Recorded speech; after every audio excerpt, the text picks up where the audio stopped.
नमस्कार। आज मैं आपको रामनवमी, जो कि भगवान श्री राम के जन्म का त्योहार है, उसकी कहानी सुनाऊंगा। अयोध्या के राजा दशरथ पराक्रमी और धर्मपरायण थे, किंतु उनके जीवन में एक बड़ा दुख था। उनकी कोई संतान नहीं थी। अपने वंश को आगे बढ़ाने और उत्तराधिकारी प्राप्त करने के लिए उन्होंने अपने कुलगुरु महर्षि वशिष्ठ से परामर्श किया।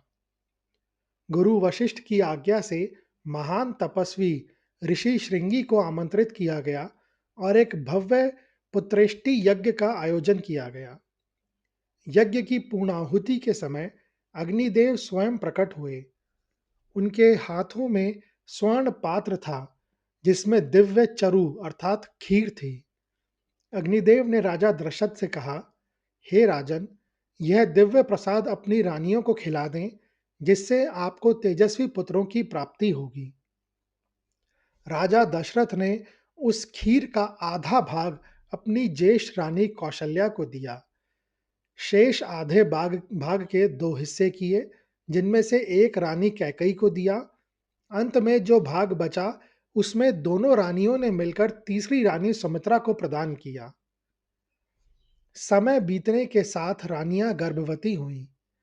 चैत्र मास के शुक्ल पक्ष की नवमी तिथि को, जब 5 ग्रह अपने उच्च स्थान पर थे और सूर्य मध्य आकाश में चमक रहा था, तब समस्त लोक को आनंदित करने वाले साक्षात विष्णु स्वरूप श्री राम का जन्म माता कौशल्या के गर्भ से हुआ। अगले दिन रानी कैकई ने भरत को और उसके अगले दिन रानी सुमित्रा ने दो जुड़वा पुत्रों लक्ष्मण और शत्रुघ्न को जन्म दिया। जैसे ही प्रभु श्री राम का प्राकट्य हुआ, आकाश से देवताओं ने पुष्प वर्षा की। गंधर्व गान करने लगे और अप्सराएं नृत्य करने लगीं। सरयू नदी का जल निर्मल हो गया और पूरी अयोध्या नगरी में उत्सव का वातावरण छा गया। महर्षि वशिष्ठ ने चारों बालकों का नामकरण किया।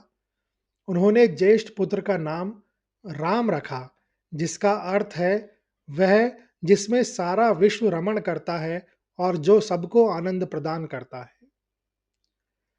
सूर्यवंश के आदि पुरुष स्वयं सूर्य देव हैं। जब उनके ही कुल में साक्षात परम ब्रह्म भगवान विष्णु ने बालक के रूप में अवतार लिया, तो सूर्य देव अपने पुत्र और आराध्य के दर्शन के लिए व्याकुल हो उठे। वे आकाश के मध्य भाग में ठहर गए, ताकि वे एकटक प्रभु के बाल स्वरूप को निहार सकें। उन्हें डर था कि यदि वे अस्त हो गए तो रात हो जाएगी और वे इस अद्भुत दृश्य से वंचित रह जाएंगे। गोस्वामी तुलसीदास लिखते हैं कि उस दिन सूर्यदेव अपनी गति भूल गए। परिणाम यह हुआ कि अयोध्या में वह दोपहर का समय समाप्त ही नहीं हुआ। मास दिवस कर दिवस भा मरम न जानिए कोई, रथ समेत रवि धाक्यो निशा कवन विधि होई। अर्थात एक महीना का समय बीत गया, लेकिन दिन समाप्त नहीं हुआ। सूर्य अपने रथ सहित वहीं रुक गए, तो भला रात कैसे होती। इस घटना का सबसे रोचक पहलू यह है कि अयोध्या के साधारण निवासियों को यह पता ही नहीं चला कि समय रुक गया है। वे प्रभु के जन्म के उत्सव, नाच गाने और बधाइयों में इतने मग्न थे कि उन्हें दिन और रात का भान ही नहीं रहा। यह रहस्य केवल भगवान शिव, काकभुशुंडी और स्वयं सूर्यदेव ही जानते थे। जब सूर्यदेव एक महीना तक टक से मस नहीं हुए, तो चंद्रदेव बहुत दुखी हो गए। उनका दुख यह नहीं था कि सृष्टि का नियम टूट रहा है, बल्कि उनका दुख भक्ति से जुड़ा था। चंद्रमा ने भगवान शिव के पास जाकर गुहार लगाई, हे महादेव, सूर्यदेव तो अपने स्वामी श्री राम के दर्शन का सुख भोग रहे हैं, लेकिन मेरा क्या अपराध है। सूर्य के न ढलने के कारण रात नहीं हो रही, और बिना रात के मैं अपने आराध्य के दर्शन कैसे कर पाऊंगा। महादेव ने मुस्कुराकर चंद्रमा को शांत किया। उन्होंने कहा, धैर्य रखिए चंद्रदेव। सूर्यवंश में भगवान आए हैं, तो कुल देवता सूर्यदेव का अधिकार थोड़ा अधिक है। किंतु प्रभु समदर्शी हैं, वे आपको भी दर्शन देंगे और आपका भी मान बढ़ाएंगे। भक्तों और संतों के बीच एक बहुत ही मधुर प्रसंग प्रचलित है कि जब प्रभु श्री राम को चंद्रमा की इस व्याकुलता का पता चला, तो उन्होंने एक अद्भुत समाधान निकाला। भगवान ने चंद्रमा को सांत्वना दी कि इस अवतार में उनका नाम केवल राम नहीं, बल्कि रामचंद्र कहलाएगा। उन्होंने अपने नाम के पीछे चंद्रमा का नाम जोड़कर उन्हें अमर कर दिया। सूर्य वंश में जन्म लेने के बावजूद भगवान ने अपने नाम के साथ चंद्र को स्थान दिया, ताकि चंद्रमा का शोक दूर हो सके। गोस्वामी तुलसीदास की रामचरितमानस के अनुसार जन्म के तुरंत बाद प्रभु राम ने माता कौशल्या को अपने वास्तविक चतुर्भुज विष्णु रूप के दर्शन दिए थे। माता कौशल्या और राजा दशरथ अपने पूर्व जन्म में मनु और शत्रुपा थे। उन्होंने हजारों वर्षों तक कठोर तपस्या की थी और भगवान से वरदान मांगा था कि वे उनके पुत्र के रूप में जन्म लें। भगवान ने उस समय अपना चतुर्भुज रूप दिखाकर उन्हें वचन दिया था। जन्म के समय उसी रूप में प्रकट होकर प्रभु ने अपने प्राचीन वचन अर्थात संकल्प को सत्य सिद्ध किया। भगवान के इस ऐश्वर्यशाली रूप को देखकर माता कौशल्या चकित रह गईं और हाथ जोड़कर स्तुति करने लगीं। उन्होंने प्रभु से एक बहुत ही भावुक बात कही, कीजय शिशुलीला अति प्रियशीला, यह सुख परम अनूपा। माता ने कहा, हे प्रभु, यह चतुर्भुज रूप तो ब्रह्मांड का स्वामी है, जिससे डर और भक्ति पैदा होती है। लेकिन मैं आपको पुत्र के रूप में दुलारना चाहती हूँ, आपको गोद में खिलाना चाहती हूँ। इसीलिए आप इस रूप को छोड़कर एक अज्ञानी अबोध बालक बन जाइए। माता की ममता के अधीन होकर भगवान ने तुरंत शिशु रूप धारण किया और रोने लगे। वहीं दूसरी तरफ जैसे ही महल से दासी ने आकर राजा दशरथ को पुत्र जन्म का समाचार दिया, राजा आनंद के सागर में डूब गए। वे तुरंत अपने गुरु वशिष्ठ के पास पहुंचे। राजा दशरथ अत्यंत भावुक थे। उन्होंने गुरुदेव के चरणों में गिरकर कहा, ऋषिवर, आपके आशीर्वाद और यज्ञ के प्रताप से मुझे पुत्र प्राप्त हुआ है। तब महर्षि वशिष्ठ ने मुस्कुराकर एक अत्यंत गूढ़ बात कही। उन्होंने कहा, हे राजन, जिसे आप अपना पुत्र मान रहे हैं, वह केवल आपका पुत्र नहीं है, वह साक्षात अखिल ब्रह्मांड नायक है। वह अजन्मा होकर भी आपके प्रेम के वश में होकर प्रकट हुआ है। महर्षि वशिष्ठ जानते थे कि दशरथ मोह में पड़कर भगवान को केवल पुत्र ना समझ बैठे, इसीलिए उन्होंने जन्म के तुरंत बाद उन्हें उनके वास्तविक स्वरूप का स्मरण कराया। शास्त्रों के अनुसार जब राजा दशरथ ने गुरु वशिष्ठ को मुंह मांगी दक्षिणा देने का प्रस्ताव रखा, तो महर्षि वशिष्ठ ने कुछ ऐसा मांगा जो एक ऋषि के लिए दुर्लभ था। उन्होंने कहा, राजन, मुझे स्वर्ण, भूमि या रत्न नहीं चाहिए। मुझे बस इतना वचन दीजिए कि जब ये बालक बड़े होंगे तो इनके चरित्र के निर्माण का अधिकार और इनकी सेवा का अवसर मुझे प्राप्त होगा। वशिष्ठ ने राजा दशरथ से कहा, राजन, आज तक आपने अनेकों यज्ञ किए, दान दिए, लेकिन आज जो सुख आपको मिला है वह इंद्र के पद से भी बड़ा है। आज अयोध्या वैकुंठ बन गई है। जो सुख मुनि करी जप जोगा, सो फल पावहीं अवध के लोगा। अर्थात जिस सुख के लिए मुनि जप और योग करते हैं, वह सुख आज अयोध्या के लोग सहज ही पा रहे हैं। एक कम सुना प्रसंग मुख्य रूप से आनंद रामायण और अद्भुत रामायण जैसे ग्रंथों में मिलता है। जब राजा दशरथ ने पुत्र प्राप्ति के लिए पुत्रेष्टि यज्ञ किया, तब अग्निदेव स्वर्ण पात्र में दिव्य खीर, जिसे चुरु भी कहा जाता है, लेकर प्रकट हुए। तो वह केवल एक भोज्य पदार्थ नहीं था, बल्कि वह साक्षात विष्णु तेज का पुंज था। जब राजा दशरथ अपनी रानियों में उस खीर का वितरण कर रहे थे, तब एक अनोखा घटनी घटी। उसी समय आकाश में एक कपोती अर्थात मादा चील उड़ रही थी। कुछ कथाओं में इसे एक अप्सरा माना जाता है, जो शापवश पक्षी बन गई थी। उस पक्षी ने झपट्टा मारकर रानी सुमित्रा के हाथ के से उस दिव्य खीर का एक छोटा-सा हिस्सा अपनी चोंच में दबा लिया और उड़ गई। रानी सुमित्रा घबरा गई, लेकिन राजा दशरथ ने उन्हें ढांढस बंधाया और कौशल्या व कैकई ने अपने हिस्से में से सुमित्रा को फिर से भाग दिया। यही कारण है कि सुमित्रा के 2 पुत्र हुए।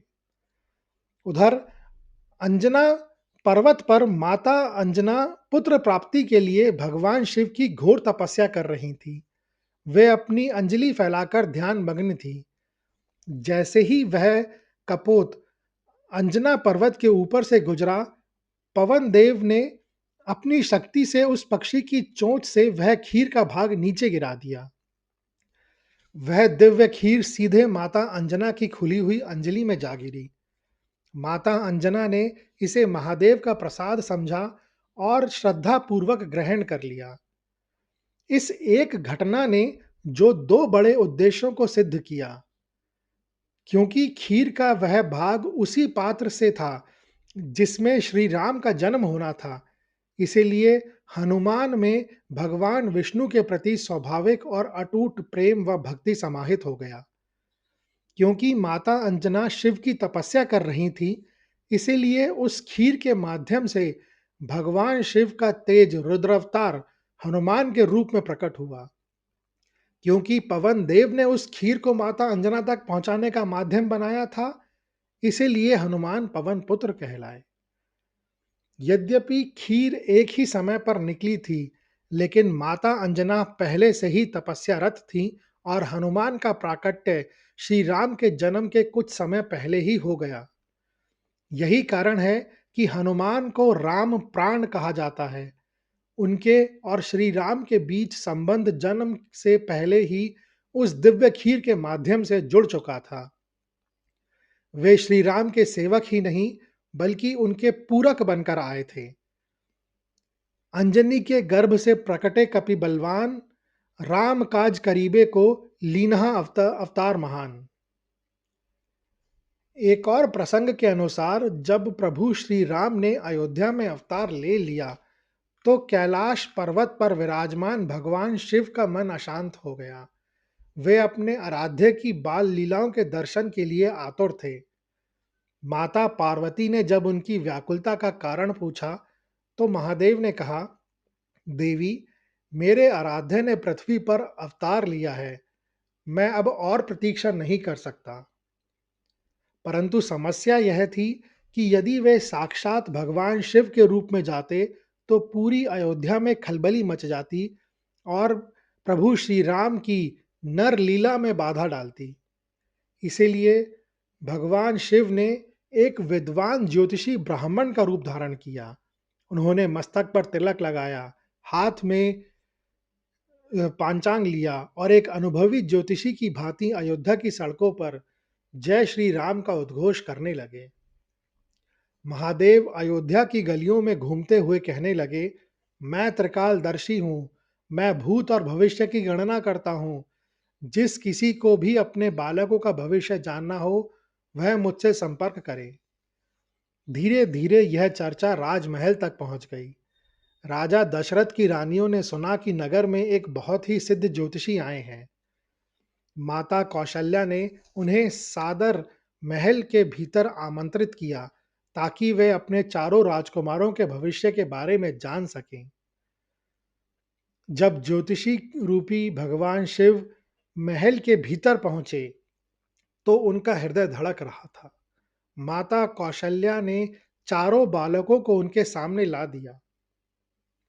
जैसे ही महादेव की दृष्टि बालक राम पर पड़ी, तो महादेव सुधबुध खो बैठे। जिस परम ब्रह्म का वे ध्यान करते थे, वह आज एक नन्हे शिशु के रूप में उनके सामने था। उनकी आंखों से अविरल अश्रु धारा बहने लगी। रानियों को आश्चर्य हुआ कि ज्योतिषी रो क्यों रहे हैं। उन्होंने पूछा, ऋषिवर, क्या आपने बालकों के भविष्य में कोई संकट देखा है? आप रो क्यों रहे हैं? महादेव ने स्वयं को संभाला और मुस्कुराकर कहा, हे माताओं, ये अश्रु दुख के नहीं बल्कि असीम आनंद के हैं। इन बालकों का भविष्य इतना उज्जवल है कि मेरे पास वर्णन करने के लिए शब्द नहीं है। यह बालक राम साक्षात गुणों का सागर है। इसके यश से तीनों लोक प्रकाशित होंगे। कहा जाता है कि उस समय बालक राम ने भी अपने आराध्य शिव को पहचान लिया। उन्होंने अपनी छोटी सी मुस्कान बिखेरी और अपने नन्हे हाथों को हिलाकर महादेव का अभिवादन किया। भगवान शिव ने चुपके से प्रभु के चरणों की धूल को स्पर्श किया और मन ही मन उनकी वंदना की। यह हरि और हर अर्थात विष्णु और शिव के एकात्म होने का प्रतीक है।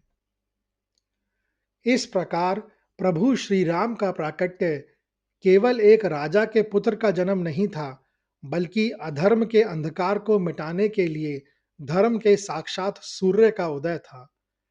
अयोध्या की गलियों में गूंजती वह नन्ही किलकारियां इस बात का प्रमाण थीं कि भक्त के प्रेम और तपस्या के वश में होकर स्वयं अनंत ब्रह्मांड का स्वामी भी एक अबोध बालक बन सकता है। भगवान शिव का ज्योतिषी बनकर आना और हनुमान का राम काज के लिए पहले से ही तैयार रहना इस दिव्य लीला की पूर्णता को दर्शाता है। आज भी जब हम रामनवमी का उत्सव बनाते हैं, तो वह केवल एक तिथि का स्मरण नहीं, बल्कि अपने भीतर उसी राम तत्व और मर्यादा को जगाने का संकल्प है, जिसने युगों युगों से मानवता को सही मार्ग दिखाया है। यह कहानी सुनने के लिए धन्यवाद। अगर आपको यह कहानी अच्छी लगी हो, तो कृपया इस वीडियो को ज़्यादा से ज़्यादा लोगों के साथ शेयर करें, लाइक करें व चैनल को सब्सक्राइब करें। कमेंट्स बॉक्स में लिखें, जय श्री राम।